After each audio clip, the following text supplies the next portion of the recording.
એટલે સમજવાનું એમાં કઈક ઉણપ છે. પોતાની વસ્તુ કેવી પડતી હોય, પોતાની વસ્તુ કેવી પડતી હોય, ગુણગાન અમે આ કર્યું છે એ બતાવવું પડતું હોય, સમજવાનું એમાં કઈક કમી છે. આ જામડું મોટું મંદિર બને છે, હું બનાવું છું મંદિર, બોલો હે? આ મારા સામર્થ્ય છે અને હું એમનો મારો માઇક વગાડું, મેં મંદિર બનાવ્યું. એલા ભાઈ જા, તને લુંબોભાઈ નો દે, જગન્નાથને આપે છે, ગુરુજનોને આપે છે, પ્રભુપાદને આપે છે, મને કોણ આપે?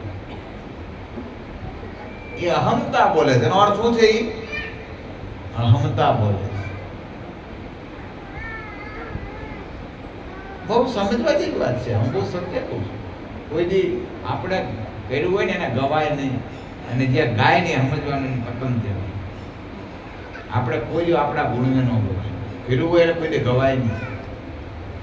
લોકો માપી લે આપને, આપણા ગુણ ગાય લોકો માપી ન લે. બધા એક બે વાર પછી સાંભળ્યું પછી બધા ન કે આ તો એના ગાય છે. ખુદ કર્યું હોય કહેવાય. એટલે બહુ સાવધાન રહેવું જોઈએ. ભગવાનનું ભજન કરવા આપણે નીકળ્યા છીએ, અપરાધ કરવા નહીં. તો અહીંયા બહુ સુંદર વાત છે કે ભગવાન શિવજીએ ઝેર પીધું તો કેટલું સહન કર્યું. શિવજીને ખબર નથી આ ઝેર પીવેથી શું થાય, નથી ખબર. ઝેર પીધી શિવજીના શરીરમાં એટલી અગ્નિ નીકળી હતી, શાંત નહોતી થતી, અને એ હિમાલયમાં બરફમાં બેઠા અને એક બીલીપત્ર ઝાડની નીચે બેઠા તો એને શીતળતા મળી. વર્ણન છે એટલે તમે જાઓ, આજે પણ ઋષિકેશ ઉપર જાઓ, નીલકંઠ મહાદેવ બરફમાં એનું મંદિર છે આજે પણ. ત્યાં આવ્યા, ઝેર પીને ત્યાં બેઠા હતા, અને બીલીપત્ર નીચે તે શીતળતા આવી. બીલીપત્ર છે ને, બીલીપત્ર શીતળતાનું પ્રતીક છે, એટલે શિવજીના લિંગ ઉપર ચડાવવામાં આવે છે. એમાં બહુ ઠંડક છે. એમને નથી ચડાવતા કઈ બીલીપત્ર, એની બધી કથાઓ છે. એટલે શિવજી શીતળતા અને પછી પ્રાપ્ત છે. પણ શિવજી એટલે મને આ પાત્ર બહુ ગમે, હૃદયથી ગમે. મહાદેવ ભોળા, નામ જ ભોળા. આપણે ઘણા માતાઓ ભજન ને શેતરાય ગયા ભોળા શેતરાય ગયા, એ શેતરાના નથી, હાજે કરીને શેતરાય છે. અમુક માણસોને ખબર હોય તો એ શેતરાય, સમજાય? ભોળાને પણ છેતરે. ભગવાન કૃષ્ણ મહાન ભક્ત છે. ભાગવતમાં એની વિશે લખ્યું હોય, વૈષ્ણવ યથા શંભુ, વૈષ્ણવમાં કોઈ સર્વશ્રેષ્ઠ તો એ મહાદેવ શંભુ છે. એને પણ છેતરી હતી, કોઈનો છેતરી. જે અમર તત્વ છે, જે નિત્ય રામ કૃષ્ણના ભજનમાં લીન રહેશે, એને પણ છેતરી. તો એવા મહાદેવ ઝેર પીધું અમૃત દેવતાઓને, અને પછીથી સમુદ્ર મંથન થયું એટલે બધું ઘણું એમાં નીકળ્યું. ગાય નીકળે, પછી ઘોડો નીકળ્યો, હાથી નીકળ્યો, પછી એમાં કૌસ્તુભ મણિ નીકળી, 14 રત્ન નીકળ્યા, પછી પારિજાત નામના વૃક્ષો નીકળ્યા, અપ્સરા નીકળી, રંભા અપ્સરા,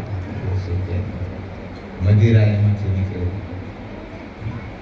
પછી એમાંથી ધનુષ નીકળ્યું, પછી ચંદ્રમા નીકળ્યા, ધન્વંતરી, એટલે પછી ધન્વંતરી લેવા અમૃત.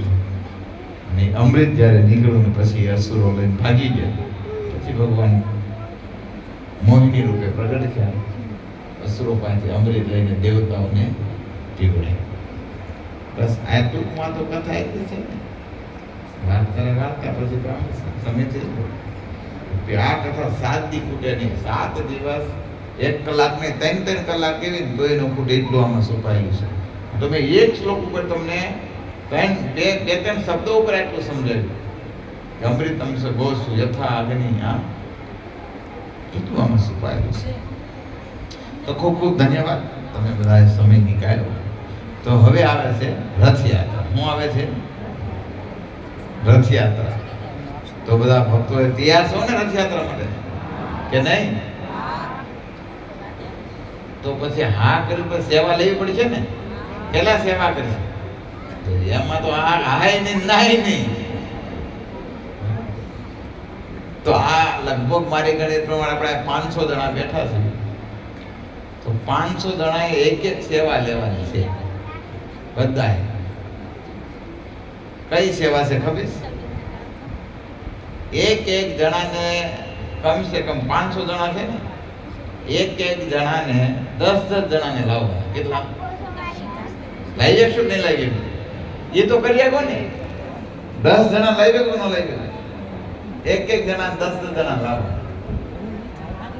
આ સેવા કરવાની કરશો કે નહીં કરો? પછી આજથી જે બીજા વધુ સમર્થ હોય એને શું કરવાનું? એને પછી આપણે આવું મોટું આપણે સુંદર રથયાત્રા ભગીરથ કાર્ય કરવા જઈ રહ્યા છીએ. તો પછી એમાં અનેક પ્રકારની સેવા હોય, જેમાંથી ચપ્પલ હાચરવાથી લઈ તે ભગવાન રથમાં બેહે ત્યાં સુધી સેવા હોય. એમાં મહેમાન લાવવા, એને પ્રસાદ વિતરણ કરવો, પછી ધન લાવવું. હે ને, આવડો મોટો ઉત્સવ કરીએ તો પછી લક્ષ્મીજીની જરૂર પડે ને. આપણે તો બધા આપણી સેવા તો કરવાના જ હોય, પણ છતાં બીજા પાસે તમે લાવી નહીં કરવાના.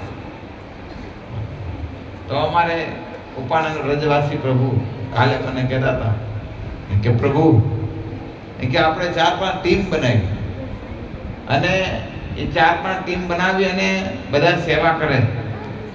જેવી રીતના ખાસ કરીને આપણે આ સિસ્સર રોડ અને ત્યાર પછી કાળિયાપીરનો રોડ, જેમાં ઘરે ઘરે જઈએ, દુકાને દુકાને જઈએ અને ભગવાન જગન્નાથજી આવે છે તો એના સ્વાગત માટે તમે બધા તૈયાર રહો. એવી આપણે બધા મહેનત કરી. તમે એરિયા દેવામાં આવે, એ એરિયામાં ઘરે ઘરે જાઓ, પત્રિકા આપો અને ભગવાનના રથમાં લાવો.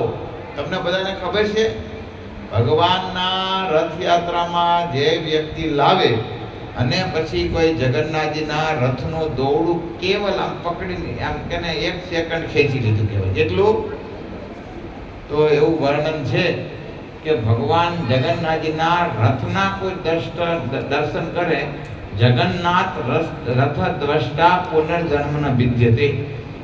જગન્નાથજીના રથના કોઈ દર્શન કરે તો એ જન્મ ન લેવો પડે.